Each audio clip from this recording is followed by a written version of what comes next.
Hi HD Legends, today I'm filming from the office, also known as the kitchen table. Hope everybody is doing well. Before we jump into the videos, I wanted to talk about an old saying that I'm sure everybody's heard, and that's practice makes perfect. The more you practice, the better you're gonna be, the more you're gonna master your skill, whether it's basketball or anything you do. However, I wanna put a little twist to that, and some of you may have heard this, but in reality, I believe it's perfect practice makes perfect. So if the boys are out there working on their drills, and if they're using the proper technique and they're doing things the right way, then they're gonna develop good habits. However, on the flip side, if they're using improper technique, then they're gonna develop bad habits. And so the coaches, we brainstormed and we thought, we may not see the boys for a while, so we're gonna try to do everything we can to give them these tutorials to help them along. And also for the parents too, so that you can see how the drills are performed, and you can help coach and correct the boys as they practice these drills. So take a look at the videos, hope you enjoy. They're gonna be short and sweet, hopefully a minute or less each. Each week we hope to do 4 to 5 videos. So hope you enjoy them. Give us your feedback and let us know what you think. But for now, let's go ahead and jump into the videos. Thanks.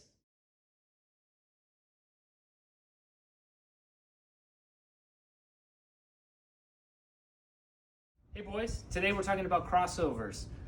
One of the things that I'm not a big fan of is in the app that we use, all of the drills that involve crossover are timed drills, right? So what does that make you do? I see Parker a lot, he's trying to get a good time. So crossovers look like this.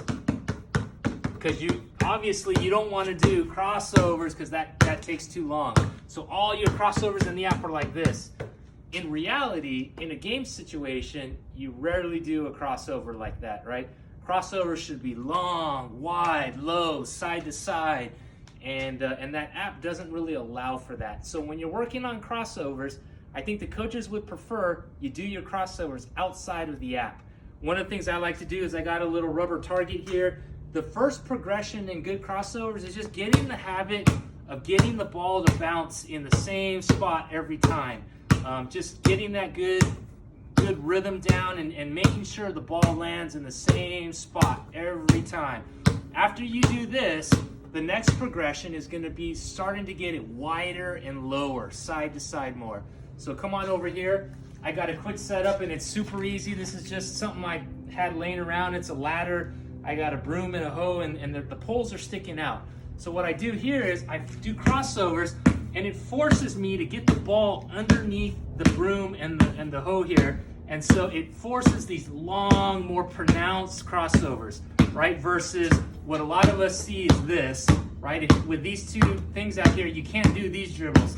It forces you to get long and wide, and you can kind of arrange it. The other thing I've seen people do is you could put a box with the openings on the two sides, and you kind of got to dribble through the box. Once you master this, do this 50 times a day. The next step really is the same thing, but it's really using your shoulders and your footwork and your weight shift in order to put your whole body into these, right? You want to kind of get your shoulders and get that whole motion into doing the crossovers. Here, right? So again, progression. Work on the same bounce. Come here, get low, and then start putting your body and your legs into these crossovers.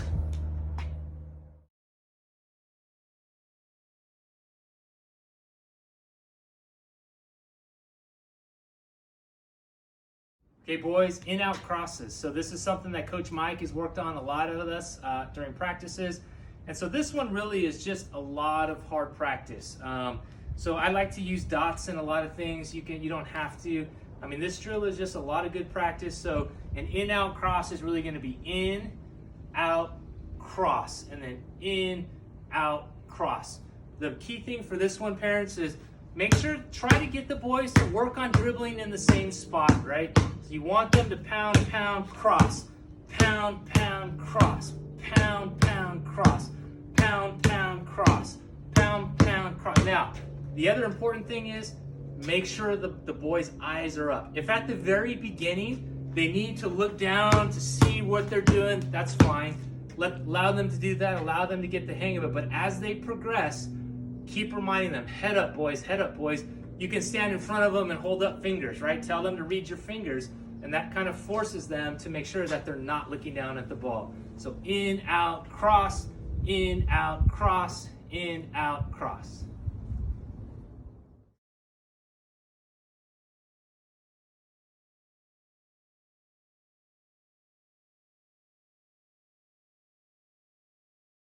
Around the back.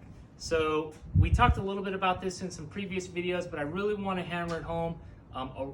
Around the back is a very tough move for the boys, but it's something that they should start practicing now.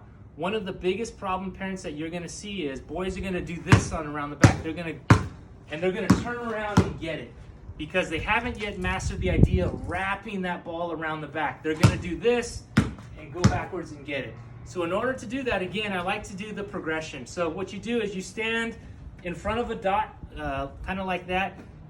All I do is I just encourage the boys with one hand, just throw it back and kind of aim for that dot. They don't have to dribble. It's just catch it here, throw it, aim for the dot, and get them the idea. And again, the dot should be behind them. So at this point, we're still working with the boys. We're kind of progressively going to move that dot forward. So once we do that, 50 times, then at some point we start getting it so where the dot is on the side of us. So now they're kind of having to force to throw it a little bit more in front of them. And then as you get going, you kind of progressively work it so that the dot becomes more and more in front. And now they're really forced to be wrapping that ball around your waist. Do that, and I think before you know it, you guys will be getting around the backs.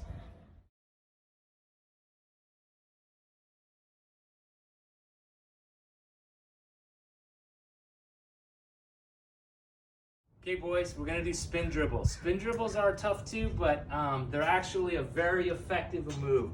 It's really simple, and the key part here is to do it at angles. You always want to do these drills. When you're doing crossover spin dribbles around the back between the legs, you're always going at angles. You go in this direction, you do the move, you go this direction, you go this direction. It's very hard. Rarely do you do any move where you're going in a straight line. So I always like to start at one corner here, and a spin dribble is literally a jump stop, spin. It's always going to be a spin to the inside. So it's a spin here, put it in your left hand and attack, jump stop, spin into your right hand and attack.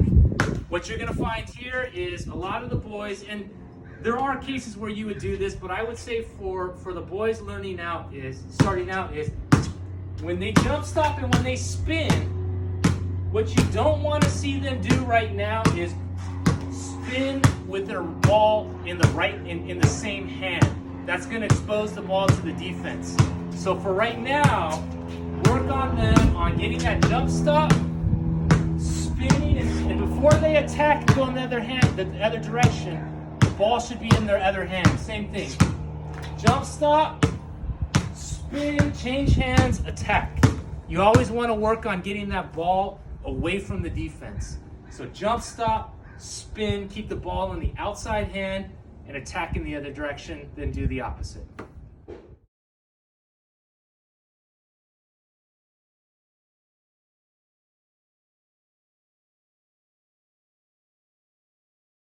Okay, boys, we're going to teach you how to shoot like Steph Curry in less than a minute. So the important thing here to look at is the elbow. In proper shooting form, we don't want what we call the chicken wing, where your elbow is pointed out here. Okay, we always want your elbow tucked in. So you should have a nice 90-degree angle, and the elbow should be tucked in here. So parents, keep an eye on your boys when they're practicing. Make sure they don't get in the habit of shooting that ball with that arm out here. The next thing has to do with your offhand. What you do with your offhand. The offhand is truly just a guide to the ball. What you want to make sure is that you're not pushing it with two hands, and that this offhand is not in the front of the ball, right? The offhand is truly a guide hand. I bought this several years back, and it's a little board with you put your hand in here, and what it does is it kind of forces you to use that left hand only as a guide hand. And so Like in a perfect shot, your left hand really isn't even needed. I mean, the boys probably need it, you know, to balance the ball on their shooting hand. But in reality, that shot is almost this offhand really doesn't have a lot to do with that shot.